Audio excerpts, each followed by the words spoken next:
কেন সব সহ্য হয় না, শান্তি নাই। এই না আসলে আমি যাবো কেমনে? কেমনে যাবেন আবার? আম্বু উপরটা লাভ পাই না। আরে আল্লাহ রে, কি অলসের অলস। আমার তো অঘুপড়ে দিয়ে লাভ দিয়ে যেতাম। এই দুইটা যদি খালি আমার মাই হইতো না, পিঠে সবকটা তুলে দিতাম।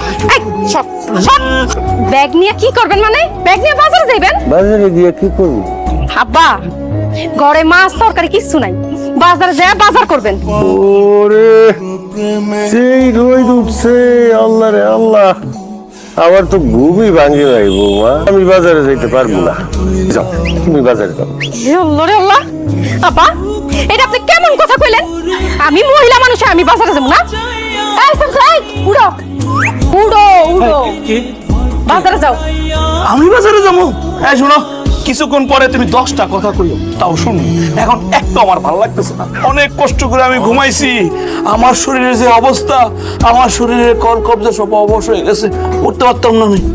কই যাস? পুকুর ঘাটে বসে রয়েছেন আপনি, থালা বাসন নিয়ে আমি কই যাইতেছি বুঝতেছেন না? আর একটা কমলা কমলা করেন না, কই তুই আপা, এই কমলার রস সব শুকাই গেছে। আরে বোন, এটা কি কস তুই? কেমনে রসকস শুকাইলো?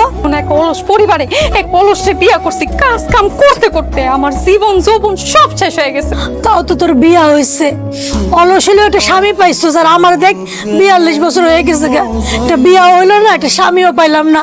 কমলা, তোর সন্ধানে আমার বিয়ে করার মতো কোনো পাত্র আছে? আমার কি আপনার ঘটক মনে হয়, হ্যাঁ, যে আমার সন্ধানে পাত্র থাকবো? আর দেখা হইলে খালি বিয়ার কথা কোন, আমার লগে এইসব কোন কেন আপনি? আমি এত কষ্ট কইরা 10 মাস 10 দিন গর্ভে ধারণ কইরা জন্ম দিছি, আর তুই আমার সাথে এইরকম খারাপ ব্যবহার করতেছস, আমারে কষ্ট দিতাছস। আন্তাজি কথা কইেন না তো, হ্যাঁ?